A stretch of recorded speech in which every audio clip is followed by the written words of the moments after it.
Hi guys, welcome back on my YouTube channel. मैं आज आप लोगों के लिए एक नया ड्रामा लेके आ गई हूँ। ड्रामा काफ़ी ज़्यादा मज़ेदार है। आई होप आपको जरूर पसंद आने वाला है। तो ड्रामा रोम-कॉम होने वाला है, तो प्लीज़ अंत तक जरूर देखिएगा। चलिए एपिसोड को स्टार्ट करते हैं। कहानी की शुरुआत मिंग से होती है। मिंग इस ड्रामे के फीमेल लीड है। वो एक चौर में होती है और वहाँ पर जाने के बाद उसे देखकर वहाँ पर आसपास के सब लोग घबरा जाते हैं। दरअसल इस चौर की लैंडलॉर्ड थी मिंग, और जैसे मिंग को देखते हैं सब लोग वहाँ से भागने लगती है। जब मिंग बाइकिंग करके ये बोलते हैं कि आज रेंट लेने का दिन है, हमेशा की तरह सब लोग उसे डांट रहे होते हैं, भाग जाते हैं। मिंग परेशान होती है। उसके बाद वो जोर से बोलती है, आज मेरी सगाई होने वाली है, मेरा बॉयफ्रेंड मुझे शादी के लिए प्रपोज करने वाला है। अगर आज किसी ने मुझे ऋण दे दिया, उस टाइम में मैं पिछले 3 महीने का मैं फ्री कर दूंगी। ये सुनने के बाद सब लोग वहाँ पर आ जाते हैं और काफ़ी ज़्यादा खुशी का माहौल होता है, क्योंकि लोग तो यही तो चाहते थे। और उसके बाद फटाफट से सब लोग वहाँ पर उसे पैसे देने लगते हैं, अब तक जितने भी पेंडिंग थे, क्योंकि मिंग का भी ऐसा प्लान था वो जल्द से जल्द पैसे उठाए और उसके बाद अपने बॉयफ्रेंड के साथ अपना फ्यूचर सेटल करे। और शादी के लिए जो खर्चा चाहिए था उसको उस बात के लिए भी पैसे जल्दी चाहिए होते हैं। और उसी समय पर वहाँ पर जो मिंग होती है वो सबको बोलते हैं कि आज मेरा बॉयफ्रेंड मुझे प्रपोज करने वाला है, इस बात की वजह से आप लोगों में डिस्काउंट दे रहे हो। सब लोग उसे कंग्रेचुलेट करते हैं, क्योंकि पिछले 2 साल से मिंग अपने बॉयफ्रेंड को खुश करने के लिए बहुत कुछ कर रही थी, जितना तो कोई नॉर्मल लड़की करती भी नहीं पाती। और तभी हमें ये दिखाया जाता है, मिंग के पास कोई बंदा आता है और वो बोलता है कि जो उसका बॉयफ्रेंड है उसने सरप्राइज प्लान किया हुआ है, तो जल्दी से वहाँ पर चली जाए। इस बात की वजह से मिंग कुछ सोचे समझे बगैर जो पैसा वो उठाई थी उसको लेकर वहाँ से चली जाती है अपने बॉयफ्रेंड से मिलने के लिए। इसी दौरान दिखाया जाता है जो मिंग होती है वो ये नहीं नोटिस करती कि उसके साइड से एक और बंदा आ रहा होता है जो बाइक में होता है। एक देखने से ऐसा लग रहा था डिलीवरी पर्सन है। ये है इस ड्रामे का मेन लीड और हमारा हॉट एंड हैंडसम बंदा सेन। सेन अपनी मॉम से लड़ाई करते करते फोन में बातें करते करते आ रहा था। ऐसे बोला जाता है ड्राइविंग करते टाइम फोन पे बात करनी नहीं चाहिए, जिसका नतीजा यहाँ पर हो जाता है दोनों का गंदा वाला एक्सचेंज होता है। मिंग सबसे पहले तो आंखें खोल के ये देखती है कि कोई टपक तो नहीं गया, पहले ये चेक करती है खुद जिंदा है या नहीं, और उसके बाद वो बोलते हैं हेलो कौन हो भाई, अरे ओके। तभी शेन उठता है और बोलता है पागल हो गई, अगर मेरी जान चली जाती तो क्या होता। ये सुनने के बाद मिंग बोलती है पता नहीं किसका शक्ल देख के आज मैं निकली थी, कोई बात नहीं कोई बात नहीं, आज मेरे लिए बहुत स्पेशल दिन है। उसके बाद वो बोलते हैं हम सो सॉरी, तुम जिंदा हो ना, एटलीस्ट मर तो नहीं गए, इसीलिए ज्यादा उपलिया करने की कोई जरूरत नहीं, मैं कंपनसेशन के लिए रेडी हूँ, ऐसा वो बोलती है। और उसके बाद वो थैले से पैसे निकालती है जिसको अभी वो उठा के लेके आई थी अपने रेंट से, और वो बोलती है ये लो पैसे, एजेंट कम्पेंसेशन अमाउंट। वो बोलता है तुम्हें क्या लगता है ये पैसा इनफ है, तुम हर किसी को पैसे फेंक कर ऐसे कम्पेंसेशन कर सकती हो। ये सुनने के बाद मिंग बोलती है तो क्या चाहिए। ये सुनने के बाद वो बोलता है मैं तुम्हें पुलिस के हवाले करूंगा। मिंग मन ही मन में सोचती है आज मेरी शादी का दिन है और शादी के दिन में ऐसे पुलिस के पास जाऊंगी अच्छा नहीं लगेगा, हम तो सॉरी प्लीज प्लीज मुझे माफ कर दो, बोल ही रही होती है। और वो बोल रहे होते कि बता तुम्हें कितना पैसा चाहिए मैं ऐड करवा दूंगी। और तभी जो शेन होता है उसको कॉल आता है उसकी मॉम का, फिर से उसकी मॉम ब्लाइंड डेट को मिस करने के लिए डांटे जा रही होती है और बोल रही होती है कि तुम मेरे बेटे कहलाने के लायक नहीं हो, तुमने एक और बार ब्लाइंड डेट को मिस किया बोल के डांट रही थी। और इस बात की वजह से वो तो फोन में बिजी हो जाता है, लेकिन उसके हाथ पे एक निशान था और वो निशान देखने के बाद मिंग का अजीब सा महसूस हो रहा होता है और उसे कुछ फ्लैशबैक याद आ रहा था जहाँ पर वो कुछ अलग ही अवतार में थी और बहुत ज्यादा रो भी रही होती है अभी प्रेजेंट में, क्योंकि अभी मिंग को अपने बॉयफ्रेंड के पास जाना था, बहुत जल्दी भी था। इस बात की वजह से वो उसको इग्नोर मारती है और बोलती है अगर दोबारा मौका मिले तो फिर मिलेंगे दोस्त, लेकिन आज मुझे बहुत जल्दी है, बाय बोल के चली जाती है। मिंग पहुंच जाती है सिविल ब्यूरो ऑफिस के बाहर, जहाँ पर काफी अच्छा सेटअप भी लगाया गया था और उसका बॉयफ्रेंड होता है। वो सोचती है मैं कभी सोच नहीं सकती थी ये इतना रोमांटिक बंदा होगा, 2 साल में इसको डेट कर रही हूँ लेकिन फिर भी मुझे कभी आइडिया लगा नहीं है ऐसा कुछ प्लान करेगा, सोच के वो तो हवा में उड़े जा रही होती है। और तभी वो चाहती है उसके बॉयफ्रेंड को बोलती है बेबी मैं आ गई। ये सुनने के बाद उसका बॉयफ्रेंड बोलता है क्या तुम यहाँ पर क्या कर रही हो। वो बोलती है मैंने तो कौन आएगा, मैं तुम्हारी गर्लफ्रेंड हूँ और तुमने यहाँ पर आज मुझे सरप्राइज देने के लिए सब कुछ प्लान किया हुआ था, तो आई शुड कम ना। ये सुनने के बाद वो बोलता है किसने बोला, तुमने बोला हुआ है।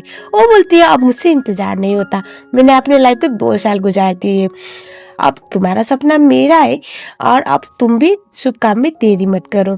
और उसके बाद वो बोलते हैं हाँ मैं तुमसे शादी करने के लिए तैयार हूँ, मैं थोड़ी बेशर्म हूँ लेकिन मैं इस बात को छुपाना नहीं चाहती, ऐसा वो बोलती है। ये सुनने के बाद कहा कि ये सब कुछ सेटअप मैंने तुम्हारे लिए किया है, मेरा इतना खराब चॉइस है क्या? वो बोलती, क्या? उसका तो पूरा दुनिया ही इधर से उधर हो गया था। और तभी उसका बॉयफ्रेंड बोलता है ये तो मैंने जिया जिया के लिए किया हुआ है। एक्चुअली वो उसकी मिस्ट्रेस थी, मतलब मिस्ट्रेस ही बोल सकते हैं क्योंकि रिलेशनशिप में इसके साथ था और या फिर उसके साथ चल रहा था। उसके बाद वहाँ पर आती है जिया जिया और उसके बाद जिया जिया को उसके आंखों के सामने शादी के लिए प्रपोज करता है, रिंग भी पहना लेता है। मिंग को तो बहुत बड़ा धक्का लगता है, वो बोलता है क्या? उसके लिए बहुत बड़ी बात थी क्योंकि लाइफ के 2 साल किसी ऐसे लफर गंजू के लिए गुजारना कोई ऐसे मामूली तो बात नहीं थी। वो घबरा जाती है और रोने लग जाती है। वो बोल रही होती है कि तुम मेरे साथ ऐसा कैसे कर सकती हो। ये सुनने के बाद जो उसका बॉयफ्रेंड था वो बोलता है मैंने तो तुमसे कभी प्यार किया नहीं था। वो बोलती है तो क्या 2 साल तक मैंने तुम्हारे लिए जितने भी एक्सपेंसेस उठाए इसका क्या, मैंने इतना मेहनत करके अपना केक शॉप ओपन किया और तुम्हें फाइनेंशियली सपोर्ट किया, मैंने इतना बड़ा चौल को खड़ा किया। ये सुनने के बाद वो बोलता है तो हाँ इसमें कौन सी बड़ी बात है, ऐसे भी जिया जिया मेरे बच्चे की माँ बनने वाली है और टेक्निकली भी मुझे उसका साथ देना चाहिए, वरना मैं कैसा कुत्ता का मेरा फादर बनूंगा। इससे बेटर तुम जैसी लड़की को अपनाने से अच्छा है मैं मरना पसंद करूंगा, मैं तुमसे कभी प्यार नहीं करता था। बेचारी मीन के तो पूरी तरह से दुनिया इधर से उधर हो चुकी थी। उसको बहुत बड़ा सदमा लगता है क्योंकि जिस बंदे के लिए इसने पिछले 2 साल को बर्बाद किया था वो इतना घटिया निकलेगा उसने सोचा भी नहीं था। और तभी ऐसा होता ऐसा है कि वो जो रिंग होता है वो निकालने की ट्राई करती है मिंग, क्योंकि अभी भी इस रियलिटी को एक्सेप्ट नहीं कर पा रही थी कि कोई बंदा उसको चीट कर सकता है। और तभी वो उसे धक्का देता है और जो मिंग होती है वो एक और बार, क्योंकि यहाँ पर शन अपनी मॉम से लड़ाई करते करते फोन में बातें करते करते ड्राइविंग कर रहा था। अगेन मैं बोल रही हूँ गाइस, ड्राइविंग करते टाइम फोन पे बात ना करें क्योंकि ऐसे घटनाएं 2 बार हो सकती है। तो फिर से मिंग जो होती है उसके गाड़ी के सामने आती है, वो बेहोश हो जाती है और वो रुकता है गाड़ी को और उसके बाद बाहर निकलता है और वो देखता है कौन है। उसके बाद बोलता है फिर से ये लड़की, पता नहीं आज मैंने किसकी शक्ल देखी जो ये लड़की बार बार टकरा रही है। और उसके बाद वो उसको देखता है और बोलता है हेलो मैडम ठीक तो हो ना, ऐसे भी मेरी मम्मी मेरा दिमाग खा रही है, आज मैं कोई और पंगे में पड़ना नहीं चाहता। जिंदा तो हाँ पल्स चल रहे होते। और उसके वहां पर उसके लोग आते हैं और जो मिंग होती है उसको हॉस्पिटल के लिए लाया जाता है ताकि मिंग की सही सलामती देखी सके। उसके बाद तो क्या था, वो बहुत परेशान था और उसका असिस्टेंट आता है और वो बोलता है बॉस उसका ट्रीटमेंट चल रहा है, इतना ज्यादा सीरियस तो था नहीं, आपकी कोई गलती नहीं है। वो बोलता है तो क्या हुआ था वहाँ पर, तुमने देखा? ये सुनने के बाद उसका असिस्टेंट बोलता है बॉस सीसीटीवी कैमरा तो पूरा बंद पड़ा हुआ है और हम भी तो अच्छी बात है कि वहीं पर जा रहे थे आपकी मॉम के कहने पर, उस लड़की के साथ कुछ भी हो सकता था, कोई और गाड़ी आके ठोक देती तो शायद हॉस्पिटल तक ना भी लाती। ये सुनने के बाद शेन बोलता है पता लगाओ किसने किया इसके साथ ये सब कुछ। बेचारी बहुत ज्यादा परेशान दिख रही थी, ये लड़की आज एक दिन में 2 बार मिली है मुझसे। ये सुनने के बाद असिस्टेंट बोलता है बॉस हमेशा आपको दूसरों की पड़ी है, आपको सबसे पहले तो अपने बारे में सोचना चाहिए, आपको पता है आपकी मॉम कितनी परेशान है आपकी शादी को लेकर, तो आई थिंक आपको उसका पहले ध्यान सोचना चाहिए बॉस, ऐसा वो बोल रहा होता है। असिस्टेंट को शेन बोलता है मैंने तुम्हें छोटा सा काम दिया हुआ था, जब तक मैं यहाँ पर हूँ मॉम को पता ना चले कि मैं वापस आ चुका हूँ, कब तक मैं भागा रहूंगा शादी को लेकर। मॉम चाहती है मैं जल्द से जल्द शादी करूँ, मुझे अभी इतनी जल्दी शादी नहीं करनी ना। ये सुनने के बाद असिस्टेंट बोलता है आपको आपकी मॉम का पता नहीं है क्या बॉस, आपकी मॉम तो आपके पीछे ऐसे पड़ती है, पता नहीं पिछले जन्मों का कौन सा बदला रह गया है, आपकी शादी करवा के मानेंगी।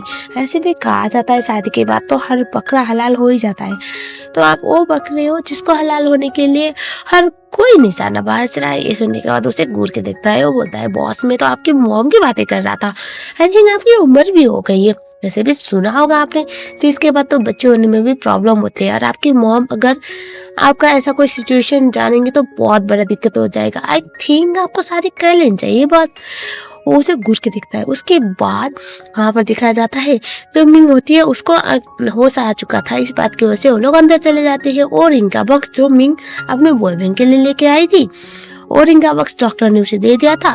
जिस बात की वजह से वो उसको जाके देखता है और वो बोलता है हेलो तुम ठीक हो ना, ये लो तुम्हारा बॉक्स। और तभी उसे बड़े प्यार से देखती है और उसके बाद मिंग जो होती है वो बोलती है तुम ठीक हो ना। और उसके बाद वो रो रही होती है और वो उसे बोलती है मैं कितनी बड़ी बेवकूफ थी, मुझे लगा था वो मेरा सच्चा प्यार है जस्ट बिकॉज उसके हाथ में भी वही बर्थ मार्क है जो तुम्हारे हाथों में था। इस बात की वजह से मुझे ऐसा लगा वो मेरा स्कूल टाइम का प्यार था और मैंने अपनी लाइफ के 2 साल गुजार दिए। मैं एक नंबर की गधी हूँ। वो तो समझ नहीं पा रहे होते क्या बात करी ये लड़की, दिमाग गया क्या इसका। और तभी वो बोले होती है मुझे पता था तो मुझे कभी नहीं छोड़ोगे तो मुझे रोने लगे। उसके बाद वो उसको रिंग देखती है और बोलती है मुझे लगा था किसने मुझे धोखा दे दिया है लेकिन नहीं, मैं हमेशा से सही थी, मेरा प्यार हमेशा से सच्चा था। ऐसा वो बोले होते है, रो रहे होते अचानक से सर दर्द करता है। उसके बाद डॉक्टर को बाहर लेके आता है और बोलता है ये चल क्या रहा है। ये सुनने के बाद डॉक्टर बोलता है बेसिकली बॉस ये एक पीटीएसडी है, बंदी एक सीन में ट्रॉमेटाइज हो चुकी है। उसका बॉयफ्रेंड जिसके लिए उसने अपनी लाइफ के कुछ वक्त गुजार दिए होंगे उसका वो पूरा वक्त ही गलत निकला था। अब उसका दिमाग ये स्कैन कर रहा है कि वो सब कुछ गलत है, वो उसका दिमाग ये सब कुछ मानने के लिए तैयार नहीं है। इसी बात की वजह से वो कोई ऐसा पर्सन इमेजिन करे जो उसके लाइफ में एग्जिस्ट नहीं करता और कोई ऐसा पर्सन इमेजिन करे जिसने कभी उसे धोखा ना दिया हो, क्योंकि वो रियलिटी में तो एक लॉयल पर्सन चाहती थी ना, शायद उसके फ्रेंड्स ने उसे धोखा दिया होगा। इस बात की वजह से वो जो पर्सन एग्जिस्ट ना करता हो वो आपको इमेजिन कर रही है बॉस। ये सुनने के बाद वो बोलता है कि तो मुझे ही क्यों। ये सुनने के बाद वो बोलता है कि अब आप इस चाइना के सबसे रिच पर्सन थोड़ी दिख रहे हो, अभी तो आप तो डिलीवरी पर्सन है। और आपने स्टोरीज नहीं देखी क्या, एक रिच बंदी को एक पुअर मैन से भी प्यार हो सकता है और उसको ऐसा ही लग रहा है कि वो आपका बॉयफ्रेंड है। इसी बात की वजह से आपको अपना बॉयफ्रेंड समझ रही है। उसके बाद वो बोलता है अच्छा समझ गया, वो जाने वाला होता है। वो बोलता है सब बॉस कहाँ पर जा रहे हो। वो बोलता है वो एक बेचारे की ब्रेकअप स्टोरी को कंटिन्यू करने के लिए अब एक मानना ही पड़ेगा कि मैं उसका वो खोया हुआ दोस्त हूँ, बचपन का प्यार। ऐसा वो बोलता है, अंदर घुस जाता है। उसके बाद वो अंदर चला जाता है और तभी वो मिंग से बात करने की ट्राई करता है। ये बोलते हुए कि मुझे बहुत दुख है। तभी वो बोलती है चलो ब्रेकअप करने के बाद वो बोलता है क्या, वो अपने आप को जोर का तम बचा लगाता है और वो रोने का ड्रामा करता है। और तभी वो उसे बोलती है हम दोनों एक दूसरे के साथ होने चाहिए लेकिन मुझे कुछ भी याद नहीं है, मुझे बस इतना याद है कि तुम मुझे छोड़ के जा चुके थे, इसके अलावा तो कुछ नहीं। इसी बात की वजह से मुझे लगता है ब्रेकअप करना ही सही होगा, क्योंकि जब किसी के बारे में कुछ याद ही नहीं तो उसके साथ रहने का क्या फायदा। उससे बोलता है मैं एक नंबर का गधा हूँ, मैं कभी तुम्हें अच्छे से ट्रीट नहीं किया, मैं हमेशा तुमसे दूर दूर भागता रहा। इस बात की वजह से तुम्हारे साथ इतना कुछ हो गया, आई एम सो सॉरी, आगे से ऐसा कुछ नहीं होगा, बाकी तो तुम्हारी मर्जी है। आई नो मेरे पास कुछ नहीं है, ना पैसा है ना प्रॉपर्टी है, इस बात की वजह से मुझे तुमसे दूर ही रहना पड़ा था, कभी हिम्मत ही नहीं हो तुम्हें फेस करने का। ये सब सुनने के बाद मिंग जो होती है वो रोने लग जाती है और उसे अपने पास खींचती है और बोलती है कोई बात नहीं, मेरे पास बहुत सारे पैसे, मैं तुम्हें सपोर्ट कर लूंगी, बस तुम्हें मेरे साथ शादी करनी पड़ेगी। वो बोलता है क्या, अगर हम दोनों एक दूसरे से प्यार करते तो शादी तो कर ही सकते हैं ना, वरना क्या मेरा वो पार्ट टाइम बॉयफ्रेंड की तरह बनोगे क्या। वो बोलता है नहीं नहीं मैं कर लूंगा शादी। मनी मन में सोचता है ऐसे भी मॉम तो चाहती है मैं किसी न किसी से शादी करूं, उनके भेजी गई किसी बकरी से शादी करने से अच्छा है कोई ऐसी लड़की से शादी करूं जिसको मैं जानता हूँ। चलो कोई बात नहीं, इसको मैं जान लूंगा आगे से, ऐसा मनी मन सोचता है। और वो बोलता है चलो शादी कर लेते हैं। उसके बाद दोनों मैरिज सर्टिफिकेट साइन कर लेते हैं और हमें दिखाया जाता है मिंग जो होती है उसको कॉल आता है और उसके बाद उसके असिस्टेंट जो फोन पे बात कर रही होती है और वो बोलती है कांग्रेचुलेशन बस, फाइनली आपने वो कर देखा है जो इम्पॉसिबल था। वो बोलते हैं आई नो थोड़ा सा मुश्किल हुआ है लेकिन फिर भी मेरा मेमोरी लॉस भी वापस आ चुका है और मैंने उस बंदे से शादी की जिसके साथ मुझे शादी करनी थी। और उसके बाद मिंग बोलते हैं अच्छा ठीक है मैं तुमसे बाद में बात करती हूँ, और हाँ मेरा जो एक्स बॉयफ्रेंड था उसका थोड़ा सा ना तुम वन के लिए कुछ अरेंजमेंट कर देना। वो बोलती है हो जाएगा बॉस। और तभी जब मिंग होती है वो आती है शिन के पास, शिन को बोलती है चलो घर चलते हैं। वो बोलता है घर कौन सा वाला? वो बोलती है अभी शादी की है तो घर तो जाना पड़ेगा ना, यहीं पर थोड़ी रह सकते। दिखने के बाद वो बोलता है ओ नहीं नहीं नहीं, एक्चुअली उसने झूठ बोल दिया था कि वो तो बस एक डिलीवरी मैन है, अब थोड़ी उसके पास इतनी बड़ी गाड़ी हो सकती है। वो बोलता है ये तो मेरे बॉस का है, मुझे शौक है गाड़ी का कलेक्शन जमा करने का, तो इसी बात की वजह से मेरे पास था, बड़ा मेरी इतनी औकात कहाँ जो मैं इतनी बड़ी बड़ी गाड़ियां चला सकूं। ऐसा वो बोलता है, उसको कन्विंस कर लेता है। उसके बाद ये लोग घर पे चले जाते हैं। घर काफी पुराना टाइप का था और हाँ शिन के स्टैंडर्ड के हिसाब से थोड़ा लो वाला था। वो मनी मन में सोचता है ऐसे घर में लोग रहते भी है, लेकिन उसे अब यहाँ पर बोल दिया ना कि मैं एक तो ड्राइवर हूँ तो रहना तो पड़ेगा, डिलीवरी मैन प्लस ड्राइवर। अब होता है ऐसा ही। वहाँ पर जाने के बाद वो बोलती है मैं वॉशरूम जाती हूँ। वो बोलता है मैं भी फ्रेश होता हूँ।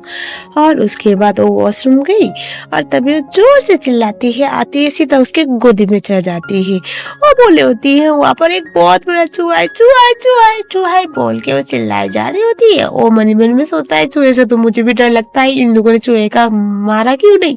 और तभी ये दिखाया जाता है जो शेन होता है वो नोटिस करता है, शेन और मिंग दोनों नोटिस करते हैं एक्सीडेंटली सही, लेकिन दोनों एक दूसरे के काफी ज्यादा ही क्लोज आ गए थे। थोड़ी देर तो एक दूसरे के आई लव मूवमेंट दिखाया जाता है और उसके बाद हमें ये दिखाया जाता है जो मिंग होती है वो नीचे गिरती है और उसके बाद तभी जो शेन होता है वो वहां पर जो चूहा मारने का स्प्रे था वो लेके अंदर की तरफ चला जाता है ताकि माहौल थोड़ा शांत रहे। लेकिन होता ऐसा है वो घबराहट के मारे सिर्फ ढक्कन नहीं लेके गया था, मेन बोतल तो वहीं पर पड़ा हुआ था जो मिंग भी नोटिस करती है। उसके बाद उसको बहुत ज्यादा जोर की हंसी आने लगती है और वो हंसने लग जाती है। उसके बाद हमें दिखाया जाता है जो मिंग होती है वो अपने असिस्टेंट के साथ होती है। उसके असिस्टेंट उसे बोल रही होती है कोई बहुत बड़ा बिल्डर है बाइशेन ग्रुप का, वो हमारे लैंड को खरीदना चाहता है। मिंग साफ साफ मना कर देती है कि नहीं मुझे अभी नहीं बेचना, क्योंकि वो लैंड मेरे मॉम डैड का बनाया हुआ है, मेरे तो बस उसके लेगेसी को आगे बढ़ाया है। अगर मैं अभी बेचूंगी तो मेरे मॉम डैड के लिए बहुत बड़ा इंसल्ट होगा और मैं ऐसा कभी नहीं चाहती। ये सुनने के बाद असिस्टेंट उसे बोलती है तो आप उस बंदे को कब तक अटका के रखना है, क्योंकि शादी तो कर ली। ये सुनने के बाद वो बोलती है जब तक मेरा काम नहीं बनता, ऐसा वो बोलती है। और तभी वो उसे पूछती कि वो हैंडसम है क्या। ये सुनने के बाद वो कुछ बोल नहीं पाती, वो चुप हो जाती है। और तभी हमें दिखाया जाता है जो मिंग होती है वो उसको उसकी असिस्टेंट बोलती है चलो बाइशेन ग्रुप के ओनर को मिलने के लिए चलते हैं, क्योंकि वो बहुत टाइम से दिमाग खराब कर रहा है। ये सुनने के बाद उसे मिलने के लिए निकलना पड़ता है। नाम दिखाया जाता है अगले वाले सीन में जो शेन होता है वो भी वहां पर आया हुआ था एक बहुत बड़े कंपनी के ओनर को मिलने के लिए, क्योंकि उनको लैंड चाहिए होता है। तभी हमें दिखाया जाता है अंदर जाने के बाद जो मिंग होती है वो देखती है वहां पर तो बाइशेन था, यानी कि शेन बाइशेन था और वो उसके लैंड को खरीदना चाहता था। वो उससे पूछते तुम यहाँ पर क्या कर रहे हो। सेम क्वेश्चन यहाँ पर शेन का भी था कि तुम यहाँ पर कर क्या रही। बात जो मिंग होती है वो शेन को बोलती है तुम यहाँ पर क्या कर रहे हो, तुम हो वो पर्सन जो मेरा लैंड खरीदना चाहता है। उसके बाद वो बोलता है तुम यहाँ पर क्या कर रही हो, तुम हो जिसके साथ मैं लैंड खरीदने वाला था। थोड़ी देर तो एक दूसरे की शक्ल देखते रह जाते हैं। अब एक दूसरे की असलियत बताना नहीं चाहते थे, इस बात की वजह से वो लोग जल्दी से उस बात को कवर कर लेते हैं। जो शेन होता है वो अपने असिस्टेंट को आगे खींच के बोलता है अरे ये मेरे बॉस है, मैं तो नहीं बॉस हूँ, तुम्हें क्या लगता है मैंने बस टाई सूट पहनी हुई है, इट मीन कि मैं कोई रिच पर्सन हूँ, नहीं है, मैं तो तुम्हारा हस्बैंड हूँ। और उसके बाद वो बोलता है ये मेरे बॉस है और मैं यहाँ पर इनके लिए काम करता हूँ, तो ये और लैंड खरीदना चाहते होंगे जो आप बोल रहे हो अभी तुम, ऐसा वो बोलता है। और उस टाइम पे जो मिंग होती है उसको शेन बोलता है तुम भी कुछ बोल रही थी ना, तुम इतनी रिच हो क्या। वो बोलती है पागल मैं कैसे रिच हो सकती हूँ, नहीं नहीं मैं रिच बिल्कुल भी नहीं हूँ इतने ज्यादा।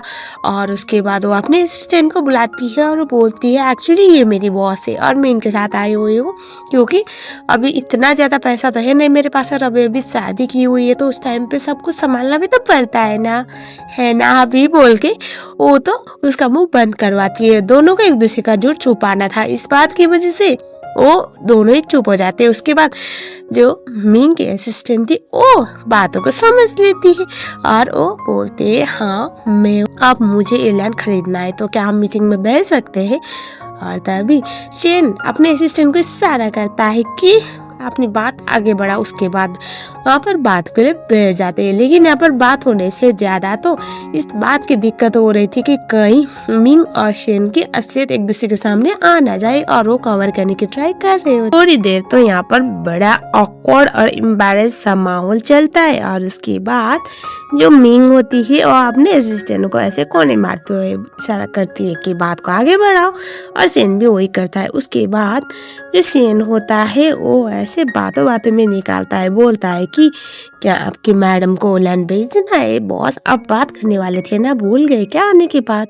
ये सुनने के बाद असिस्टेंट बोलता है हाँ एक्चुअली हमें ओलैंड बहुत पसंद है, हम उस लैंड का 300 मिलियन तक देने के लिए रेडी है, तो प्लीज आप हमारे ऑफर को कंसिडर करें।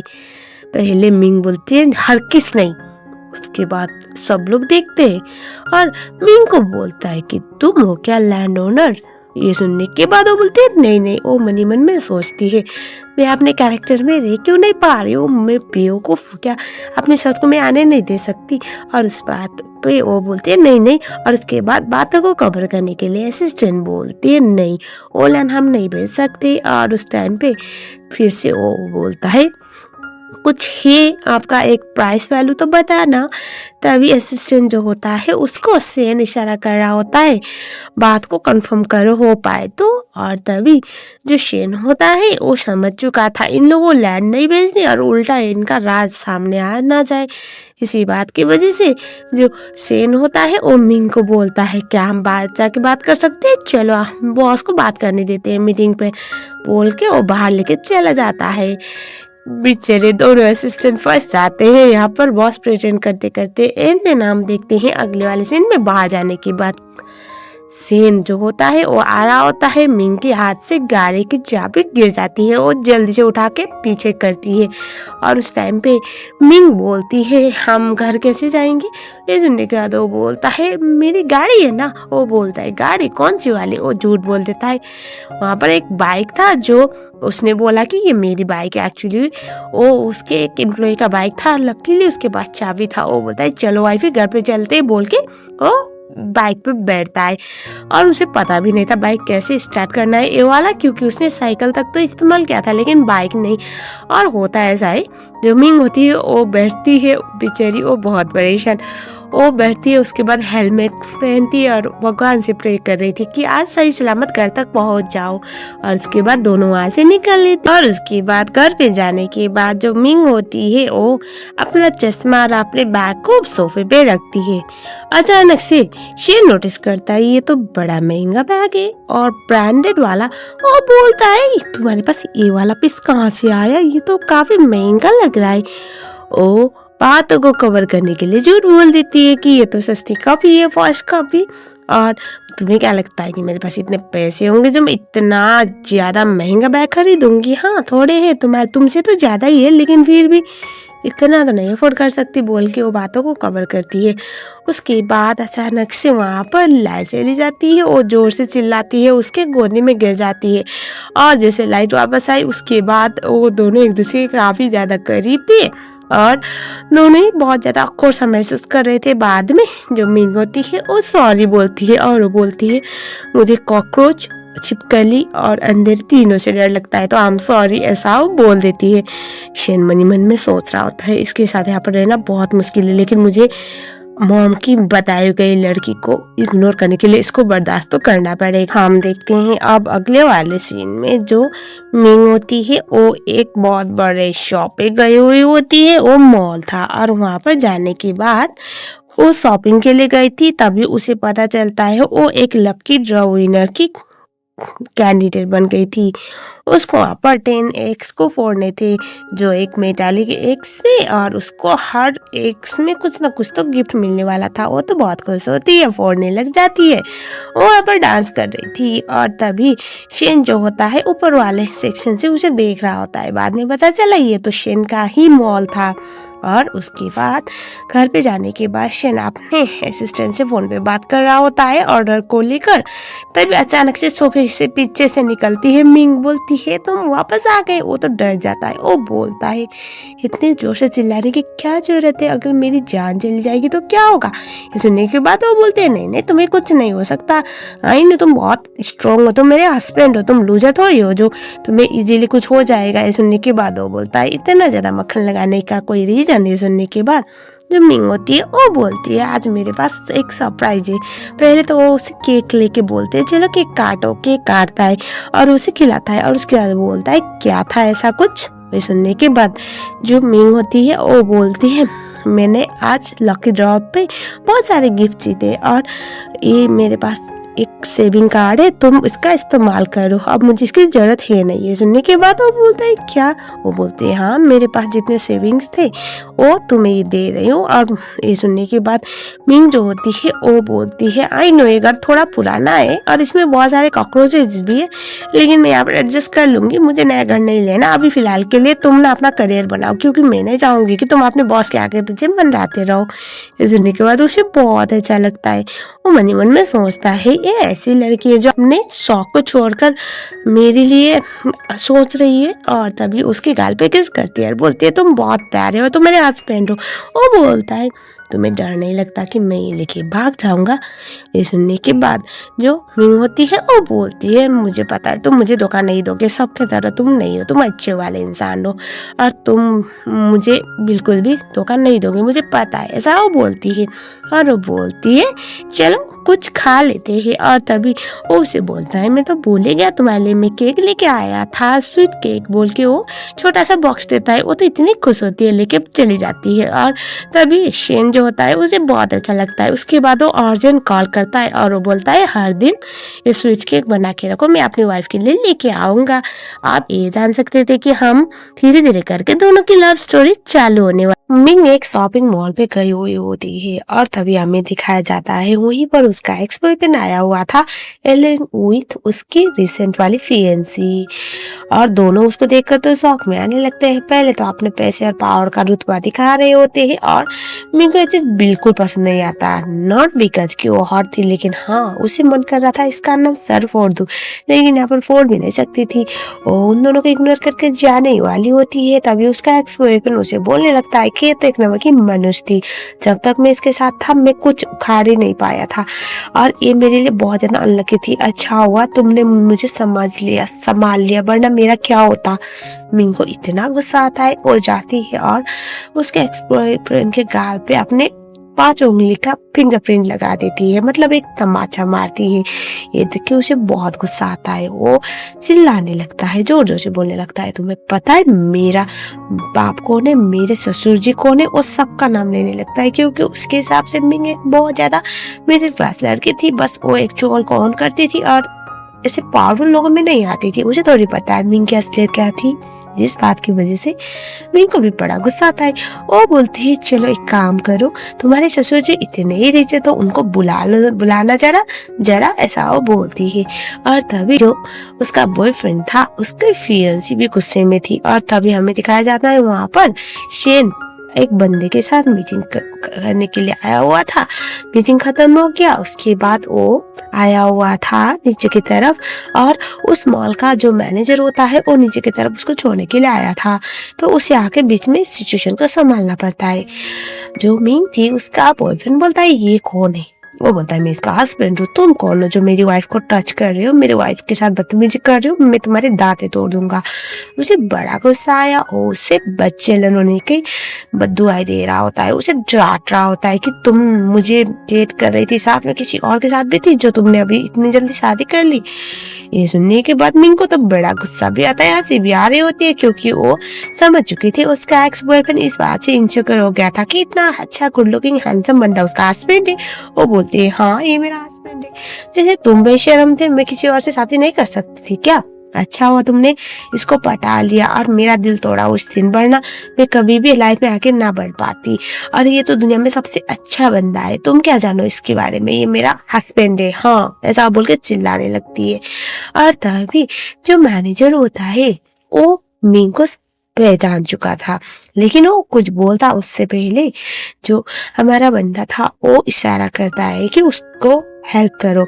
उसके बाद वो मैनेजर उन दोनों को वहां से जाने के लिए बोलता है, ये बोलते हुए कि तुम लोगों को मैं चाइना में जितने भी बड़े बड़े मॉल से सबसे बैन करवा दूंगा, तुम लोग बॉस को परेशान नहीं कर सकते। उन दोनों को वहां से एम्बैरेस होके जाना पड़ता है। और बाद में जैसे ही मिंग को पूछते उससे पहले शेन उस बंदे मैनेजर को थैंक यू बोल के ये बोलता है कि आपने मेरी बहुत मदद की। वो ऐसे इशारे करता है मेरी मदद करो, और वो बोल रहा होता है कि एक्चुअली ये मेरे बॉस थे एक टाइम पे और यहाँ पर मैं इनसे मिलने के लिए आया था, पुराना हिसाब किताब रह गया था और तो प्रॉब्लम भी थी, तो इसलिए मैंने बॉस से रिक्वेस्ट की कि थोड़ी देर मुझे बॉस समझे। मिंग तो समझ गई और तभी जो मैनेजर होता है वो बोलता है वो तो कोई बात नहीं, लेकिन मैडम मैडम सुनने के बाद बोलता है कि इनको मैडम क्यों बोल रही हो। मिंग चुप हो जाती है, वो समझ चुकी थी ये इसको जानता था। वो झूठ बोल देती है कि मैं तो यहाँ पर केक लेने के लिए आई थी, मेरा केक डिलीवर करना था, प्लीज आप लोग केक लीजिए बोलकर वो वहां से दूर भागने लगती है। और जो शेन होता है उसके पीछे पीछे आता है ताकि उसे पूछ सके कि वो उसको मैडम क्यों बोल रहा था। मिंग को सेन पूछता है कि बात क्या है, वो बंदा तुम्हें मैम क्यों बोल रहा था। वो अपना फोन पकड़ती है, बाद में उसे पता चलता है ये जो फोन लेके आई थी वो तो उसके असिस्टेंट का था।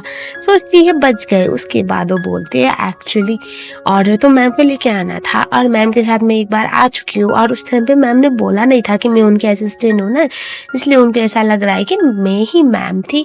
कुछ नहीं, देखो मेरा फोन, वरना तुम्हें क्या लगता है कि मैं इतनी रीच हूँ बोल के वो बात को टाल देती है। वो बोलता है आई होप ये आखिरी बार होगा। वो निकल लेते हैं और उसके बाद हम देखते हैं नेक्स्ट वाला सीन जहाँ पर वो बहुत बड़े मॉल में थे जहाँ पर सोफे खरीदने का प्लान था और वो उसे बोल रहा होता है कि तुम्हें जो भी सोफा पसंद आए वो चूज कर लो, मैं वो खरीद लूंगा। सुनने के बाद मिंग बोलती है तुम्हारे पास इतने पैसे, इतना पैसा हम अफोर्ड नहीं कर सकते, रहने दो ना। और तभी वो उसे बोलता है नहीं नहीं, एक्चुअली जो मिस्टर वांग है वो मुझे एक सोफा गिफ्ट करना चाहते थे क्योंकि मैं बहुत ज्यादा ऑनेस्ट हूँ ना, मेरा बॉस है वो। ये सुनने के बाद वो बोलती है अगर तुम्हारा बॉस इतना ही अच्छा है तो कोई बात नहीं, एक तो हम ट्राई कर ही सकते हैं। और उसके बाद वो उसके गाल पे किस करती है, उसके लिप पे किस करती है। वो इतना एम्बैरेस होता है। यहाँ पर ऐसे तो लड़की को शर्मा के भागना चाहिए था, लेकिन लड़की खुद ही किस करे और लड़का शर्मा के भाग जाता है। हम देखते हैं अब रात वाला सीन जहाँ पर दोनों साथ में थे और शेन अपने फोन में वही ट्रेडिंग कर रहा होता है, ट्रेडिंग रिलेटेड काम। और मिंग जो होती है वो खाना बना के लेके आती है और वो वहां पर तभी उसके असिस्टेंट से कॉल करती है और वो बोलती है तुमने शादी तो कर ली इसके साथ, आई श्योर ये टिक पाएगा तुम्हारे साथ जब तक तुम्हारा मकसद खत्म नहीं होता। ये सुनने के बाद स्माइल करती है और बोलती है तुम क्या चाहती हो। ये सुनने के बाद वो बोलती है तुम एक बार ट्राई कर लो ना, उसे लड़कियों पे इंटरेस्ट है या नहीं, वरना इतना बुरा दिखता नहीं है, अच्छा ही दिखता है और ऐसे भी पैसे का क्या है, वो तो तुम्हारे पास भर भर के, तो अगर अच्छा पार्टनर मिल रहा है फ्री में तो तुम उसका यूटिलाइज करो, ऐसा वो बोल के उसको कन्विंस कर रही होती है। सुनने के बाद मिंग को भी लगता है चलो ट्राई करते हैं। और उस टाइम पे वो बोलती है प्लान क्या है। वो बोलती है कुछ नहीं, मैंने जो तुम्हारा पैकेज था उसमें एक टॉनिक भेजा हुआ है जिससे ना इंसान के डिजायर्स पैदा होते हैं, स्पेशली मैन के अंदर वाले डिजायर्स, तो ठीक कर लो। वो सोचती है चलो ट्राई करती हूँ। उसने सोचा नहीं था इतना बुरा नतीजा होगा। खाना खा रहा होता है वो, बाद में वो जब पोक सूप देखता है उसके बाद उसे वॉमिटिंग जैसा फील हो रहा होता है। वो पाके वॉशरूम में जाता है। वो पूछ रही होती है ठीक तो हो ना तुम। वो बोल रहा है हाँ मैं ठीक हूँ लेकिन तुम अंदर मत आना। वो बहुत टाइम लगाता है वॉशरूम में। बाद में वो नाक में क्रोई गुस्सा के आता है बाहर। वो उसे सॉरी बोलती है उसकी गलती की वजह से, क्योंकि उसे ऐसा लगा एलर्जी था, लेकिन एलर्जी नहीं बल्कि वो तो अपने आप को बचाने के लिए वॉशरूम में इतने टाइम से बचा हुआ था। वो बोलता है आज के बाद ऐसी गलती कभी भी मत करना, तुम्हें पता है मुझे ऐसा कुछ पसंद नहीं। वो मनी मन में सोचती है क्या ऐसे सच्ची में लड़कियां पसंद नहीं। और तभी वो देखती है उसका कुछ गलत तरीके से दिख गया। जोश देखने के बाद उसकी आंखें बड़े के बड़े रह जाती है। फिर से दोबारा वो वहां से भाग जाती है। सेन भी बहुत ज्यादा एम्बैरेस था। कुछ समय के बाद जैसे वो वापस आता है, वो देखता है कुछ सामान गिर गया है, भाग के जाता है, देखता है मिंग जमीन में पड़ी हुई थी, नशे की हालत में थी, उसने बहुत ज्यादा ड्रिंक किया हुआ था और वो उसे उठाने की ट्राई करता है। तभी वो बोलती है तुम्हें सच्ची में लड़कियां पसंद नहीं, अगर पसंद नहीं तो तुमने मुझसे शादी क्यों की, बोल के वो रोने लग जाती है। उसे समझ में आ गया एवन दिन नशे में कुछ भी बकी जा रही है। वो बोलता है कल सुबह बात करेंगे, अभी चलो। और उसे बोलते है क्या तुम मुझे बिल्कुल पसंद नहीं करते, तुम्हें लड़कियां पसंद नहीं थी तो मुझसे शादी क्यों की, पता है एक लड़की के लिए अपने हस्बैंड का प्रेजेंस कितना मैटर करता है, बोल के रो रही होती है। उसे किस कर देती है, उसे धक्का देता है और वो बोलता है नशे की हालत में सारी चीजें मत किया करो। वो रोने लगती है फिर से और वो बोलती है तुम्हें पता है मैं तुम्हें आज से नहीं 7 साल पहले से प्यार करती हूँ। और हमें एक फ्लैशबैक वाला टाइम दिखाया जाता है जहाँ पर जो शेन होता है वो कॉलेज का बहुत ज्यादा पॉपुलर बंदा था और जो मिंग थी, मिंग को कुछ लोग बुली कर रहे थे और वहां पर आके उसने बचाया था। पहली बार वो था दोनों का इंटरेक्शन। हालांकि यहाँ पर मिंग उस टाइम पे बहुत ज्यादा चोमुच शक्ल वाली दिखती थी, मतलब इतनी एवरेज लुकिंग भी नहीं थी और उसने उस टाइम से इसको पसंद किया था। शायद यही रीजन था जिस बात की वजह से मिंग ने इसके साथ शादी की थी अभी। और वो बोल रही होती कि तुमने मुझे धोखा दिया, अगर तुम्हें लड़कियां पसंद नहीं थी तो मुझे मेरे मन में गलत उम्मीद क्यों जगाई, तुम्हें बोलना ही नहीं चाहिए था ना कि हम दोनों गर्लफ्रेंड बॉयफ्रेंड है, मुझे पता था तुम और मैं रिलेशनशिप में नहीं है, मैं तो किसी और के साथ रिलेशनशिप में थी। एक्सीडेंट के बाद मुझे बचाया क्यों बोल बोल के रो रही होती है। सेन को फॉर सम रीजन बहुत बुरा लग रहा था। वो सोच रहा होता है मुझे इस बात के लिए बुरा फील नहीं करना, लेकिन बुरा क्यों लग रहा है, मुझे नहीं फील करना, सोच के अपने आप को समझा रहा था। विंग बस बोले जा रही होती है मैं तुमसे बहुत प्यार करती हूँ और आज तक मैंने सिर्फ तुमसे प्यार किया है और वो चोमू तो बस मेरे लाइफ में एक बुरा सपना बन के आया था, बाकी कुछ नहीं, बल्कि वो वहीं पर बेहोश होती है। शेन जो होता है उसको उसे उठा के रूम की तरफ ले जाना पड़ता है। यहाँ पर मिंग इतना इमोशनल कर देती है कि वो उसे किस भी कर देता है, लेकिन से यहीं पर काट दिया जाता है। बाद में दिखाया जाता है ऑफिस में वो बहुत ज्यादा शांत था और रिस्पॉन्ड कर नहीं रहा था, अकेले अकेले ब्लश कर रहा था। उसका असिस्टेंट समझ चुका है बॉस की लग चुकी है, टेक्निकली कट चुकी है। ओ उसे बोला होता है ऐसे मैम इतनी बुरी है नहीं, अच्छी है और अच्छी लड़की आजकल कम मिलते, तो मुझे लगता है आपको उसे एक बार चांस तो देना चाहिए। ये सुनने के बाद वो उससे डांटता है और मन ही मन में सोचता है वो कुछ छुपा रही है जो मुझे जानना है।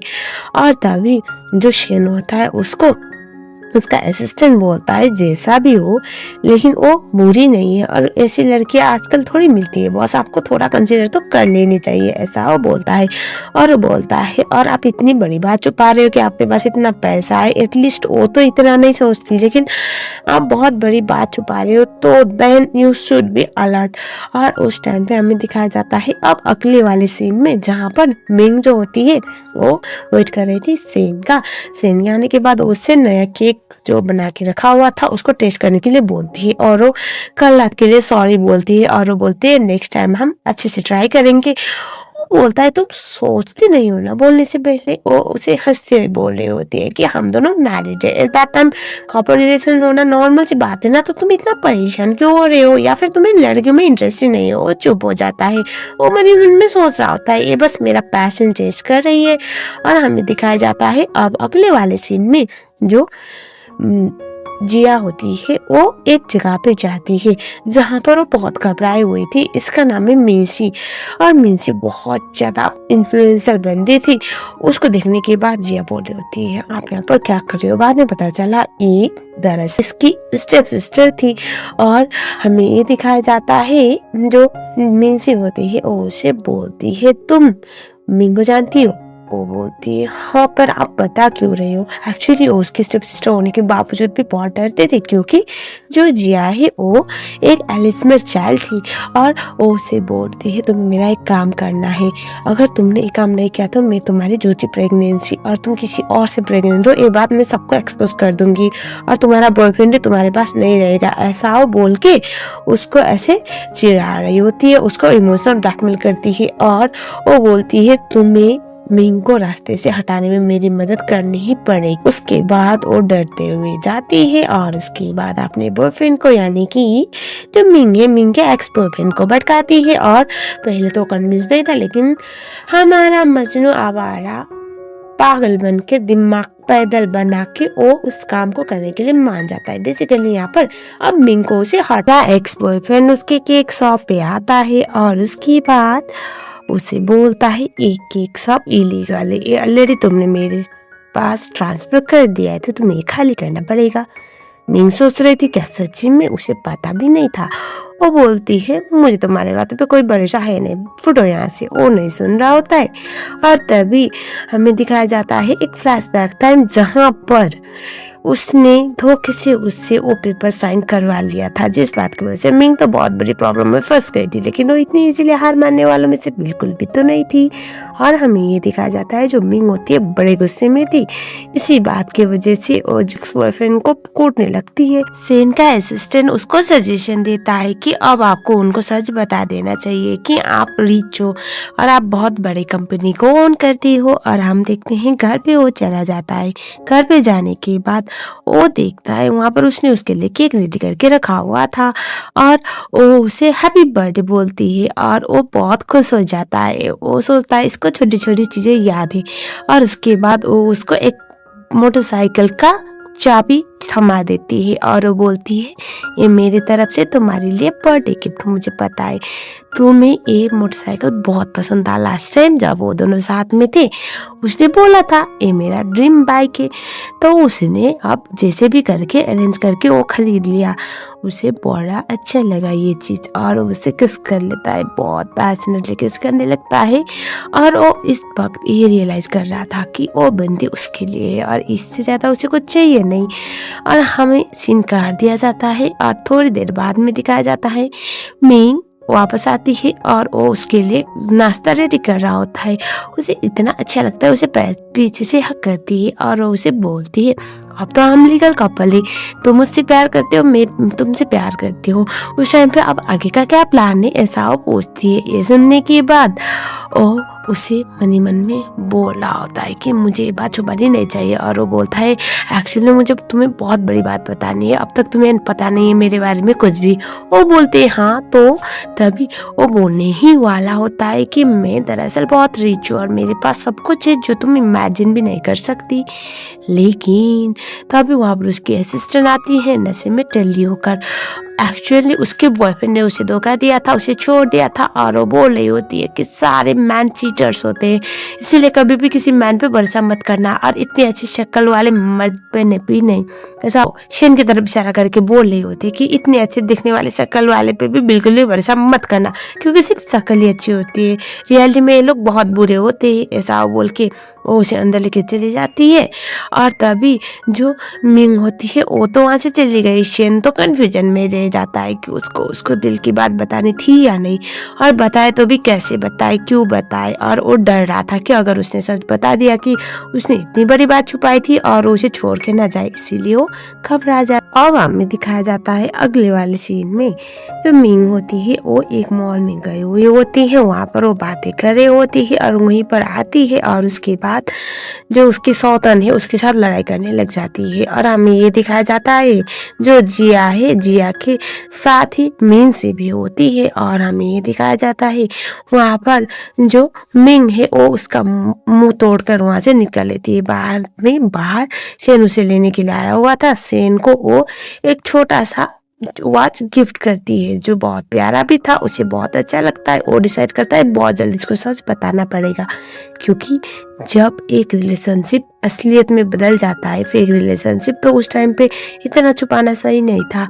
और हमें ये दिखाया जाता है जैसे मिंसी ने ये देखा उसे बर्दाश्त नहीं हो पाता क्योंकि उसका होने वाला फियांसी था, दोनों की सगाई हुई थी। सगाई होने के बाद इस तरह से उसे कैसे चिट कर सकता है। और उसके बाद हमें दिखाया जाता है जो हमारी बंदी थी मिंग वो बहुत ज़्यादा अजीब सा महसूस कर रही थी, उसे लगा ज़्यादा खाया होगा इसीलिए वो वॉशरूम जाती है सब कुछ बाहर निकालने के लिए। लेकिन वॉशरूम जाने के बाद भी बहुत टाइम लगता है, उसे वॉमिटिंग हो ही रहा होता है जिस बात की वजह से वो एक बार गूगल करती है ऐसा क्या हो गया जो इतना ज़्यादा हो रहा है। और गूगल उसे रिप्लाई करता है कि maybe you are pregnant. और इसीलिए तो बोला जाता है ना, नेवर ट्रस्ट गूगल, क्योंकि गूगल तो हर किसी का कबाड़ा कर ही देता है।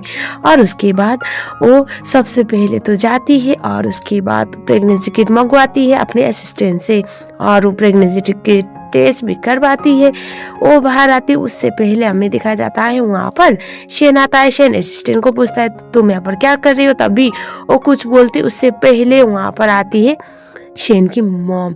शेन की मॉम मिम्सी के साथ आई हुई होती है। उसे तो बड़ा गुस्सा आ रहा होता है, क्योंकि उनके हिसाब से उनकी बहू तो एक ही लड़की बन सकती थी जो थी मिम्सी। उनका सारा गुस्सा फूट रहा होता है। वो चिल्ला चिल्ला के बोल रही होती है कहाँ पर है वो मनुष्य लड़की, उसने तुम्हें रिझाया है ना, उसने तुम्हें पटाया है ना, बाहर निकलो बाहर निकलो। और काफ़ी ज़्यादा पैनिक सिचुएशन बनता है। लेकिन इसके चक्कर में होता है ऐसा है कि जो हमारा बंदा था उसका असलियत सबके सामने आ जाता है कि वो बहुत ज़्यादा बाद में घबराते हुए बाहर आती है हमारी मिंग। मिंग बाहर आती है तो मॉम बहुत ज़्यादा गुस्सा करने लगती है और शेन तो बेचारी दोनों औरतों के बीच में फंस जाता है। मिंसी बस तमाशा देख रही होती है। और उस टाइम पे जैसे ही जो मॉम होती है उनको पता चला ये लड़की है बहू, वो तो बिल्कुल ही मानने के लिए तैयार नहीं थी, लेकिन उसको धक्का देती उससे पहले वहाँ पर उसका प्रेगनेंसी टेस्ट किट गिर जाता है। वो तो शॉक में, और वहाँ पर 2 डॉटर थे, मतलब ये बंदी प्रेग्नेंट है। प्रेग्नेंट सुनकर वो थोड़ा सा सॉफ्ट होती है, लेकिन होता ऐसा है कि जो शेन है वो मन ही मन में सोचता है ये प्रेग्नेंट कैसे हो सकती है, क्योंकि हम दोनों के बीच में तो आज तक कुछ हुआ ही नहीं है। लेकिन मॉम को शेन ये बहाना देके वहाँ से भगा देता है कि आप क्या अपने पोते को इस तरह से परेशान करने वाली हो, प्लीज़ मॉम ऐसा मत करो, मैं रिपोर्ट लेके आ जाऊँगा। क्योंकि यहाँ पर मिंसी ने उसके माइंड पे ये घुसा दिया था कि मे बी ये इसका बच्चा ना हो। प्रेगनेंसी कंफर्म करने के लिए हॉस्पिटल चेक के बाद ये पता चलता है वो तो प्रेग्नेंट नहीं थी, बस उसका पीरियड थोड़ा मिस हो गया था। और हाँ, सच में बन्नी ने ज़्यादा ही खा लिया था। तो अब ये चीज़ थोड़ा परेशान करता है डॉक्टर को। वो कोशिश करके मना लेता है कि एक झूठा रिपोर्ट बनाए जिसमें ये चीज़ मेंशन हो कि वो प्रेग्नेंट है, ताकि वो सही वक्तान पे उसे बता दे। क्योंकि इस टाइम पे अगर ये झूठा रिपोर्ट ना बनता तो उसकी मम उसके बिल्कुल भी बहू के रूप में एक्सेप्ट ना करती। और अब यहाँ पर शेन बुरी तरह से फंस गया है। और हमें दिखाया जाता है वो घर पे जाता है, और घर पे जाने से पहले ये दिखाया जाता है मिंग उसे पूछती भी है।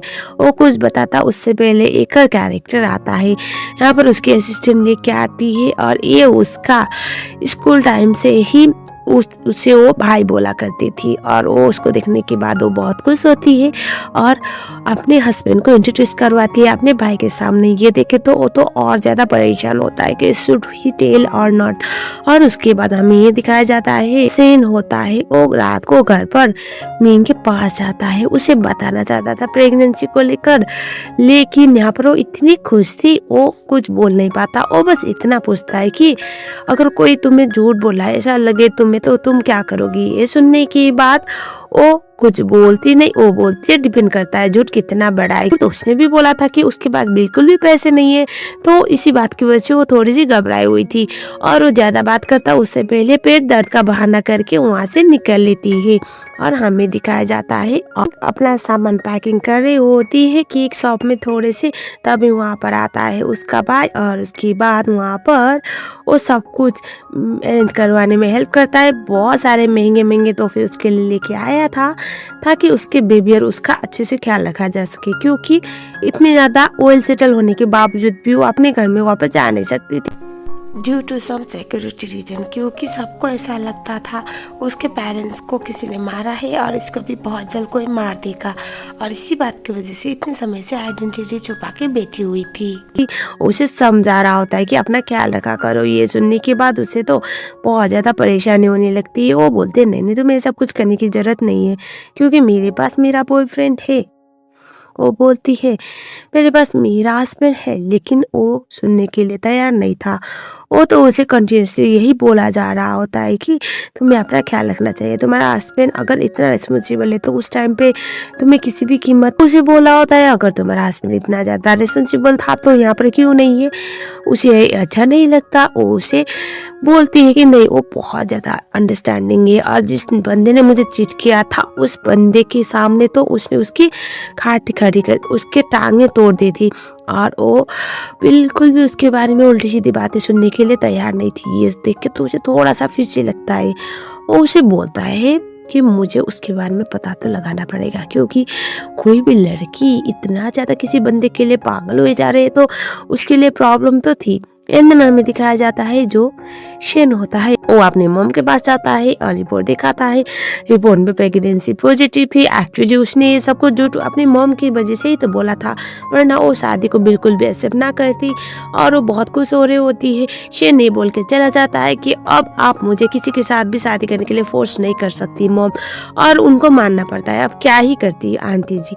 और हमें ये दिखाया जाता है और शेन तो चला गया, मॉम भी ओके बोल देती है। बाद में शेन के जाने की बाद मॉम म्यूसी से बोल रही होती है कि जैसे वो बच्चा पैदा करेगी उसके बाद मैं उसको लाइफ से आउट कर दूंगी और तुम ही मेरी बहू हो, बस मैं बच्चे के लिए सब कुछ कर रही हूँ बोल के उसको सहानुभूति दे रही होती है। और हमें दिखाया जाता है दोबारा फिर से ये लोग प्लान बनाते हैं कि जो हमारी बंदी है मिंग और उसके भाई का एक जो प्योर रिलेशन है उसी को गलत साबित करके गलत वे में दिखा के वो उन दोनों को अलग करना चाहता था। वो तभी ऐसा ही है, वो गिरने वाली थी उसको पकड़ लेता है, इसी टाइम पे कोई पीक लेता है, लेकिन इसी समय पर वहाँ पर शेन आता है और वो मिंग जो थी उसके भाई को थोड़ा दूर करता है। अब होता ऐसा है कि जो मिंग थी, मिंग का भाई सच जान लेता है और उसके बाद पहले तो उसके मुंह पे बोल नहीं रहा था, मेक श्योर कर रहा था मिंग प्रोटेक्टेड रही, लेकिन बाद में जब वो अकेले चांस देखता है उस टाइम पे वो उससे ओपनली चैलेंज कर लेता है। तुम्हें उसको जाके सारा सच बताना है कि तुम कोई गरीब नहीं हो बल्कि बहुत रिच हो। अगर तुमने नहीं बताया उस टाइम पे मैं तुम्हारा सच उसके सामने लाऊंगा और तुम्हें उसको छोड़ के जाना पड़ेगा। बेचारा परेशान हो गया। एक तो यहाँ पर अलर्टी हुई, सोच रहा था क्या करूँ क्या नहीं, और अलग से दिक्कतें हो रही होती है जिस बात की वजह से शेन परेशान था। और हमें ये भी दिखाया जाता है उल्टा ये बनती और खुश भी थी कि बेबी का सोच सोच के उसका दिमाग खराब हो जा रहा था। वो इतना ज़्यादा बड़ा इश्यू में फंस चुका था। और हमें ये दिखाया जाता है जो मिंग होती है वो कहीं पे जा रही होती है, एक स्कूटी आके उसे ठोक देती है और वो डर के मारे अपने पेट को पकड़ने लगती है। भले ये फेक प्रेगनेंसी था। बाद में डॉक्टर के पास जाने के बाद डॉक्टर बोलते हैं इतना ज़्यादा चोट लगा नहीं है, डोंट वरी। लेकिन यहाँ पर वो बेबी वाली बात को डॉक्टर उसे सच बताने के लिए बोल देता है। वो सब कुछ सुन लेते हैं, उसे बहुत गुस्सा आता है और गुस्से में वहाँ से जाने लगती है। उसके पीछे पीछे शेन आता है, उसे सिचुएशन समझाने की ट्राई कर रहा था कि अगर मैं ऐसा ना करता तो मम कभी भी हम दोनों को एक्सेप्ट ना करते, मेरी बात तो सुनो। लेकिन वो उसे बोलती है कि तुमने मेरे इमोशन के साथ खेलने की ट्राई किया, हिम्मत कैसे, ऐसा कौन करता है, इतनी बड़ी बात तुमने छुपाई मुझसे।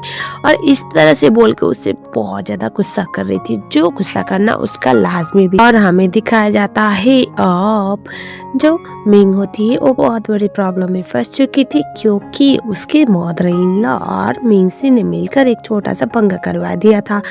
उसके बारे में उल्टी सीधी बातें मीडिया में फैल जा रही होती है। उसको डील करने के बाद जो मिंग होती है वो घर पे होती है, तभी शेन आके उसे सॉरी बोलता है। लेकिन अब तक उसने उसे माफ कर दिया था, क्योंकि वो समझ चुकी थी कि वो जो भी हुआ था वो सिचुएशन के हिसाब से हुआ था। मतलब उसको ये झूठ बोलना पड़ा था मॉम को एक्सेप्ट करवाने के लिए। और हमें ये दिखाया जाता है जो शेन होता है उससे बोलता है मैं सब कुछ शेयर कर सकता हूँ लेकिन तू मैं शेयर नहीं कर सकता है, तो याद रखना बोल के उसे किस करने लगता है। वो समझ चुकी थी बंदा बहुत ज़्यादा जेलस भी है। तभी वहाँ पर आता है उसका भाई, उससे जोर से पकड़ता है और वो बोलता है तुम ठीक हो ना, कुछ ज़्यादा ही वरीड लग रहा था। ये देख के तो शेन को अच्छा नहीं लगता। वो बोलता है तुम इसके भाई हो, अपने लिमिट पे रहो, जब तक उसका हस्बैंड है तब तक किसी और को परेशानी लेने की कोई जरूरत नहीं है, और मेरी बेबी ठीक है ऐसा हो बोल के उसका मुंह बंद करवाता है। और यहाँ पर दोनों एक दूसरे के दांत ना तोड़े, इस बात की वजह से जो मिंग होती है वो बोलती है तुम दोनों थोड़ा रुको थांबा, और उसके बाद वो बोलती है मैं जाके पानी लेके आती हूँ तुम दोनों के लिए, बड़ा एक दूसरे का गला दबाओगे बोल के डांटे जा रही होती है। इधर शेन प्लान कर रहा होता है बहुत जल्द उसको उसकी असलियत बतानी ही पड़ेगी, लेकिन उसे पता नहीं था। उसका मुंह बोला भाई, मतलब वैसे तो ये दोनों रिलेशन में नहीं थे, लेकिन हाँ उसे भैया भैया बोलती थी। वो तो शादी के लिए प्रपोज करता है मिंग इस चीज़ को इग्नोर करने की ट्राई कर रही थी, मतलब उससे एटलीस्ट कंट्रोल करे, इस तरह से वो वेट कर रही थी, लेकिन वो रुकता नहीं है और उसे बोल रहा होता है कि उस टाइम पे तुम्हारी जान मैंने बताई थी, हाई स्कूल टाइम पे तुम हमेशा उसको लाइक क्यों करती हो, वो हमारे साथ ही पढ़ता था, पता नहीं क्या क्या बोल रहा होता है। इतना तो हमें शो नहीं किया। और तभी वहाँ पर आता है शेन और उसमें लड़ाई होती है और बाद में उसको चक्कर आते हैं, वो बेहोश होती है। बेहोश होने के बाद हॉस्पिटल पे लाया जाता है। बाद हॉस्पिटल में कुछ समय तक डॉक्टर आते हैं, डॉक्टर आके बोलते हैं वो अपने भाई से मिलना चाहती है। वो तो अंदर चला गया, उसके बाद वो भी जाना चाहता था। डॉक्टर ये बोलते थे आपसे मिलना नहीं चाहती तो थोड़े टाइम आप यहीं पर वेट करो। वो तो बहुत ज़्यादा टूट जाता है, उसे बुरा लगता है ये चीज़, और वो ऐसे क्लब पे जाता है, बहुत ज़्यादा नशे की हालत में होता है, टेंशन में था कि हाउ टू फ्रेशर। और तभी हमें ये दिखाया जाता है जो शेन होता है उसके पास मिंसी आती है। मिंसी उसे घर छोड़ने की ट्राई करती है और साथ में थोड़े क्लोज मूवमेंट होते हैं, लेकिन जैसे उसे रियलाइज होता है ये कौन है, उसे लात मार के भगा देता है। लेकिन इस टाइम का फ़ोटो उन लोगों ने ले लिया था, अब इसका सही इस्तेमाल करने वाले थे। पहले तो वो फ़ोटो लेकर शेन की मॉम के पास जाके वो रोना धोना करने लगती है। शेन की मॉम बोलती है कि वो इतना ज़्यादा गैर गुजरा इंसान नहीं है, वो अपनी जिम्मेदारी जरूर लेगा, अगर इसने तुम्हारे साथ कुछ भी किया है तो बस बच्चे का पैदा होने का इंतज़ार करो। और हमें ये दिखाया जाता है जो मिंग होती है वो काम कर रही होती है और तभी उसका भाई उसे बोला होता है तुम टेंशन मत लो, सब कुछ ठीक हो जाएगा। वो एक नंबर का चीटर था। तभी वो उसे बोलती है मुझे सब कुछ फ़र्क नहीं पड़ता, लेकिन मुझे ये नहीं समझ में आ रहा कि वो अब तक क्यों नहीं आया मुझसे मिलने के लिए। उसे तो इन सब चीज़ों से फ़र्क पड़ता ही नहीं था। वो बस ये बोलती है मुझे इतना पता है हाई स्कूल टाइम पे मेरी जान उसी ने बचाई थी जब वो लोग मुझे बुली कर रहे थे, और मेरे दिमाग से वो इंसान जा भी नहीं रहा, मैं उससे प्यार करती हूँ। ये सारी चीज़ें बदलती नहीं है कुछ भी। लेकिन तभी वहाँ पर आता है उसका एक्स बॉयफ्रेंड और उसकी सौतन, और वहाँ पर आके वो बोलते हैं कि तुम उसको मिस कर रहे हो, और वो ये देखो वो तो किसी और के साथ रंगरलियां मना रहा है बोल के वही फोटो शो करते जहाँ पर वो दोनों थोड़े से क्लोज थे। ये देखे तो मिंग तो शौक में आती है, वो पूछती है ये फोटो तुम लोग के पास कहाँ से आया, और ये लोग तो इसका अच्छा खासा मजाक बनाने लगते हैं कि वो तुम्हारा हस्बैंड तुम्हें चीट कर रहा था, तुम्हें पता भी नहीं था, वो झूठा पर्सन होकर यहाँ पर तुम्हारे पास टाइम पास कर रहा था, ऐसे भी तुम्हें नहीं पता कि इस पर्सन कैसे होते हैं बोल के उसका अच्छा खासा मजाक बना रहे होते हैं। वो उसे कल लगाती है, कल रिसीव नहीं करता, और वो उनके सामने बोलती है अगर उसको मेरे साथ कुछ दिक्कत है तो वो मुझे छोड़ के जा सकता है, हम दोनों डिवोर्स कर लेंगे, लेकिन तुम जैसे तुच्छ से लोगों को मैं हमारे रिश्ते को ख़त्म करने नहीं दूंगी।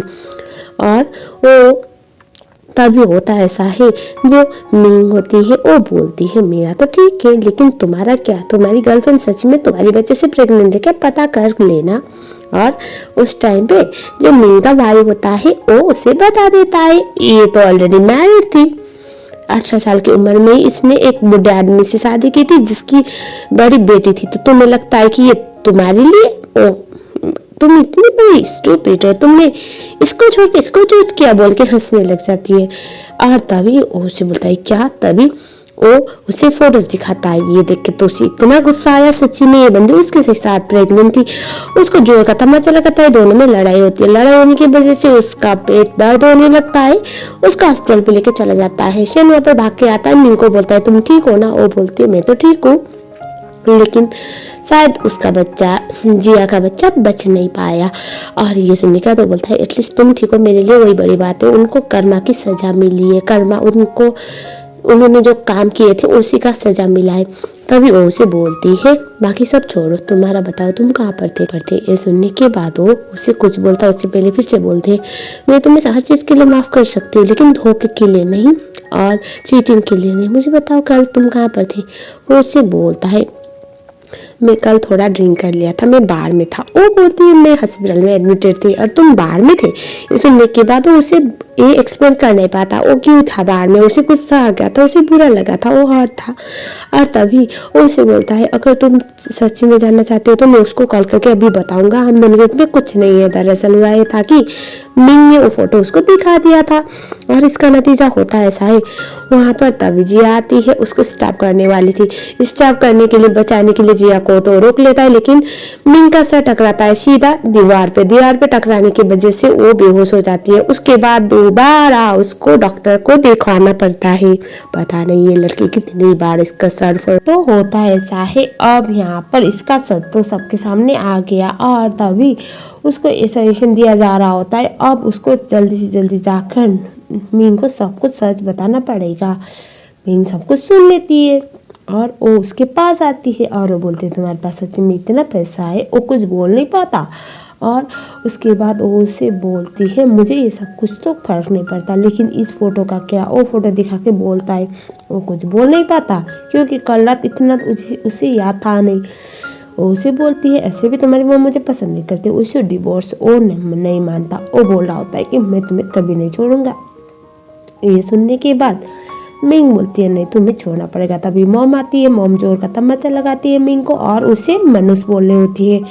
तभी मिंग को बड़ा गुस्सा आता है और वो बोलती है आपके बेटे को शौक है अपनी बातें छुपाने के, मैं मुझे नहीं, आपके बेटे को मैं पसंद नहीं हूँ, नहीं मुझे आपका बेटा, अभी डिवोर्स करना ही सही है बोल के वहाँ से उसे धक्का दे के चली जाती है। मिंग तो बहुत ज़्यादा परेशान थी, रो रही होती है। वो उस जगह को छोड़ के चली जाती है। शेन वहाँ पर उसे ढूंढ ही नहीं पाता। कुछ समय बाद दिखाया जाता है मिंग वो काम कर रही होती है और शेन की मॉम और मिंची वहाँ पर एक बहुत बड़ा अपार्टमेंट ढूंढने के लिए आए हुए होते हैं। शादी के बाद शेन और मिंची को रखना था और तभी हमें वहाँ पर दिखाया जाता है वो लोग बैठे हुए होते।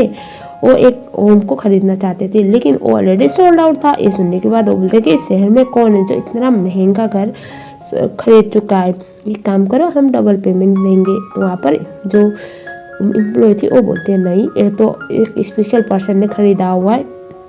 और तभी मिंग जो होती है वहाँ से क्रश हो रही होती है। दोनों फिर से उसको परेशान करने लगते हैं, उसे बुली करने लगते हैं। वो तो परेशान हो गई थी, वो तो थक चुकी थी इन दोनों की चिक चिक से। इसी बात की वजह से हमें दिखाया जाता है जो मिंग होती है दिखाया जाता है वो जा रही होती है। वो लोग फिर से उसे ऐसे 2 रुपीज़ गालियाँ देने लगते हैं, तुम्हारे पास कुछ नहीं है, तुम्हारे पास कुछ नहीं है और तुम बस यहाँ पर शेन के पैसों पर आ रही होगी शेन का पैसा उड़ाने के लिए। सुनने के बाद वो बोलती है भूलो मत, मैं जब तुम्हारे बेटे से पहली बार मिली थी तो मेरे पास बिल्कुल पैसे नहीं थे, मैंने अपने आप को पुअर दिखाया था और तुम्हारा बेटा भी पुअर ही प्रिटेंड कर रहा था। तो इस तरह से म्यूजिक पे ब्लेम करना बंद करो। ये सुनने के यहाँ पर ये सच बता दिया जाता है कि ये जो ओनर है ये यही है और ये सब कुछ डिपार्टमेंट, ये सब कुछ बिल्डिंग, सब कुछ इसके नाम पर ये। वो लोग तो ऐसे नहीं कर पाते, इसके साथ कैसे हो सकता है इतना बड़ा बिल्डिंग। पेपर्स दिखाने के बाद उनको थोड़ा सा यकीन होता है। शेन वहाँ पर आता है और उसके बाद अपनी मॉम और अपनी मिस्सी को डांट के वहाँ से जाने के लिए बोलता है। और उसके बाद शेन जो था वो मिंग को बोलता है तुमने भी मुझसे एक छोटी बात छुपाई और मैंने भी तुमसे छुपाई, तो अब हमारा इवन हो गया, प्लीज़ मुझे छोड़ के मत जाओ। ये सुनने के बाद मिंग बोलती है हाँ मैंने छुपाई क्योंकि मेरी फैमिली बैंकरप्ट हो चुकी थी, मैंने सब कुछ दोबारा अपने दम पे स्टैंड किया है, तुम्हारी तरह बार बार मैंने झूठ नहीं बोला है और हम दोनों कभी एक दूसरे के साथ नहीं हो सकते बोल के उसे धक्का दे के वहाँ से निकल लेती है। घर पे जाने के बाद मॉम जो होती है वो शेन का वेट कर रही थी। मॉम कुछ बोलती उससे पहले शेन बोलता है अगर आप अभी भी बोलने वाले हो कि मैं मिंग को छोड़ दूं, मैं कभी नहीं छोड़ने वाला। वो बोलती है अरे मैं ऐसा तो नहीं बोल रही हूँ, मुझे कोई इश्यू नहीं, वो मेरी बहू बनी। तो आंटी जी के मन में लालच आ चुका था क्योंकि इतनी रिच लड़की अगर बहू बनेगी तो स्टेटस भी तो मेंटेन होगा ना, इसीलिए उन्होंने मिंसी के साथ धोखा किया हुआ था। और वो बोलती है देखो वो अभी गुस्से में, तो कुछ नहीं करना, लड़कियों का ना दिल बहुत सॉफ्ट होता है, साफ होता है, वो अभी थोड़ा हर्ट है, लेकिन तुम्हें मनाना भी तो पड़ेगा ना, तुम उसके हस्बैंड हो, जाओ जाओ जाओ, मेरे घर में रहने की कोई जरूरत नहीं, जाओ, जब तक मेरी बहू आने के लिए ना माने आना ही मत बोल के उसे घर से बाहर भगा देती है। मिंग परेशान अपने असिस्टेंट के साथ फोन पे बात करते हुए बोल रही होती है देखो मैंने भी एक झूठ बोला था, उसने भी एक झूठ बोला, तो मुझे लगता है मुझे माफ कर देनी चाहिए। बाद में उसकी असिस्टेंट उसे डांट रही होती है तुम माफ नहीं कर सकती, भूलो मत, उसने धोखा दिया है और अगर तुम्हें डिवोर्स करना है ना मैं केस फाइल करने में मदद करूंगी, लेकिन उस चीटर के सामने जाने की कोई जरूरत नहीं, ठीक है ना। वो बोलती है ठीक है ठीक है। तभी दरवाजा बजता है, फोन रख के वो दरवाजा ओपन करती है, वो था। उसको देखने के बाद वो दरवाजा बंद करने वाली थी, वो बोलता है मैं नहीं जाने वाला, मैं यहीं पर रहूंगा, तुम सोच लो लोग क्या सोचेंगे तुम्हारे बारे में। और तभी वो उसे बोले थे यहाँ से दफा हो जाओ। वो नहीं सुनता, दरवाज़ा पीटने वाली थी तभी उसके हाथ पे लग जाता है। वो दरवाज़ा खोल के बोलते हैं ठीक तो हो ना, और वो और दिख रहा था। वो उसे बोलती है मेडिसिन लगाने के लिए अंदर आ। उसके बाद उसे पीछे से हक करके बोलता है मैं तब तक यहाँ से नहीं जाऊँगा जब तक तुम मुझे माफ़ ना करो, तो मेरे पास वापस जाने के लिए मान लो। वो बोलती है नहीं, तभी वो बोलता है नहीं तुम्हें मेरी बात सुननी पड़ेगी, मैं तुमसे बहुत प्यार करता हूँ और बहुत टाइम के बाद तुम्हें इस तरह से हक करने का मौका मिला है, तो मैं आज पूरी रात ऐसे भी रह सकता हूँ, सोच लो। वो बोलती है इतने चीप वाले हरकतें करना बंद करो ठीक है ना। और उसके बाद वो बोलती है मेरा कोई मेल नहीं, ऐसे भी मेरी फैमिली पूरी तरह से बैंकरप्ट हो चुके थे, उसके बाद मैंने सब कुछ किया था, सब कुछ मैंने अपने दम पे किया था, तो टेक्निकली मैं पुअर थी, लेकिन तुमने मुझसे इतनी बड़ी बात छुपाई, इतनी सारी बात छुपाई। ये सुनने के बाद शिम बोलता है क्या तुम्हें सच में मुझ पर भरोसा नहीं, तुम्हें लगता है कि मैं तुम्हें चीट कर सकता हूँ किसी और लड़की के साथ। वो उसे बोलता है तुम चाहे कुछ भी बोलो लेकिन मैं तुम्हें नहीं छोड़ने वाला, इतना तुम जान लो। ये सुनने के बाद मीन तो परेशान, वो उसका मलम पट्टी करती है और उसके बाद वो बोलती है घर पे वापस जाओ। वो बोलता है नहीं मेरी मम्मी ने मुझे घर से निकाल दिया है। वो बोलते है ऐसा कैसे हो सकता है, चुपचाप चलो तुम बहाने मार रहे हो। वो बोलता है नहीं मैं बहाने नहीं मारा, सच में मेरी माँ ने मुझे घर से निकाल दिया, वरना देखो मेरे एक भी कपड़े नहीं मेरे पास। और उसके बाद वो बोलता है मैं तो यहीं पर रहने वाला जब तक तू मेरे साथ वापस ले जाने के लिए ना मार। सुनने के बाद उसे बोलते तू चुपचाप चलो, उसे धक्का देती है, लेकिन दोनों स्लिप खाते हैं, एक दूसरे के ऊपर गिरते हैं और शेन जो होता है अपने आप को कंट्रोल कर नहीं पाता। उसके बाद वो मिंग को किस करने लगता है, बड़े पैशनेटली किस किया जा रहा होता है। मिंग पहले तो बिल्कुल भी कुछ कर नहीं पाती और वो भी इस चीज को एंजॉय कर रही थी, लेकिन बाद में उसे रोक लेती है। मीन बोलती है तुम्हारी ऐसी हरकतों पे मैं तुम्हें माफ नहीं करने वाली, लेकिन वो बोलता है तुम्हारी जुबान कुछ और बोलती है, तुम्हारी आंखें कुछ और बोलती है। और उसके बाद वो उससे बोलता है आज के बाद मैं तुम्हें किसी बात नहीं छुपाऊंगा और तुम्हारे जो भी है तुम्हारे साथ मुझे कोई इश्यू नहीं है। तुमने मुझे जो बोला मुझे फर्क नहीं पड़ता ये सब कुछ चीज़, क्योंकि मुझे बस इतना पता है कि मैं तुमसे बहुत प्यार करता हूँ और इस प्यार के लिए मैं कुछ भी करने को तैयार हूँ, मैं तुमसे दूर नहीं रह सकता, प्लीज़ मुझे माफ़ कर दो, मुझे माफ़ कर दो बोल के उसे बोल रहा होता है। वो उससे बोलती है तो उस फोटो का क्या है। सुनने के बाद मिंग को शेन बोलता है ऑब्वियसली बात है ना उन लोगों ने मुझे फ्रेम किया है, तुम्हें इतनी बात समझ में नहीं आ रही, प्लीज़ समझ लो ना, ऐसा वो बोलता है। ये सुनने के बाद वो चुप होती है और उसके बाद वो उसे बोलती है मैं तुम्हारे लिए ना साव रेडी करती हूँ। उसके बाद वो साव में उसे बेचती है। बाद में पता चला उसने वहाँ पर कुछ अजीब ही अतरंगी चीजें कर दी थी। और उसे बोलता है तुम्हें क्या करे तो मुझे खुश करके दिखाओ, मैं देख लूँ कि तुम्हारी कितनी कैपेसिटी है। और तभी वो बाहर आता, उससे पहले वहाँ पर उसके असिस्टेंट और उसका भाई आए हुए थे और तभी वो अंदर से बाहर आता है और नाइट ही में बड़ा सीरियस डांस करने लगता है। बाद में देखता है जैसे वो लोग हैं, उसके बाद चुप होता है। असिस्टेंट डांटने लगती है कि ये यहाँ पर क्या कर रहे हैं तुम दोनों, एक दूसरे के साथ कैसे हो सकती है, भूलो मत उसने तुम्हें धोखा दिया था। वो बोलती है उसके पास जाने के लिए जगह नहीं था। असिस्टेंट डांट के बोलती है तुम्हारा दिमाग कहाँ से जाने गया है क्या, वो चाइना का सबसे रिचेस्ट पर्सन है, उसके पास इनफ जगह है, वो होटल नहीं रह सकता है, वो होटल में नहीं रह सकता क्या। वो सॉरी बोलती है और बोलती है कुछ नहीं, हमारे इसमें ऐसा कुछ नहीं है। वो कपड़े चेंज करके आता है और उसके बाद वो मिंग को अपने पास खींचता है और वो बोलता है लेकिन हमारे इसमें बहुत कुछ है और मैं अपनी वाइफ से बहुत प्यार करता हूँ, तुम दोनों चाहे जितना भी ट्राई करो लेकिन मुझे अपनी वाइफ से दूर नहीं कर सकते, ऐसा वो बोल देता है। और उसके बाद वो स्माइल करती है और उस टाइम पे हमें दिखाया जाता है जो शेन होता है उसको बोले होती है दूर रहो इससे दूर रहो, तुम इसके पास रहोगे तो ये परेशान हो जाएगी बोल के उसको दूर रहने के लिए बोले जा रहे होते हैं, लेकिन वो नहीं सुनता और वो बोलता है बहुत जल्द हम एक प्रॉपर शादी करेंगे, दुनिया को बताएंगे हम लीगल कपल है, उस टाइम में कोई एरा गैरा हमें अलग नहीं कर सकता बोल के वो डायलॉग मारे जा रहा होता है। ड्रामे का आखिरी सीन जहाँ पर वो उसे शादी के लिए प्रपोज करता है और दोनों एक दूसरे के साथ हो जाते हैं। And with that C drama खत्म। आई होप आपको जरूर पसंद आया होगा। I be back with another drama soon. मुझे अपना थॉट जरूर शेयर करें, जैसा भी लगा हो। आई B very happy to know your comments and thoughts on this drama. Thank you so much for watching.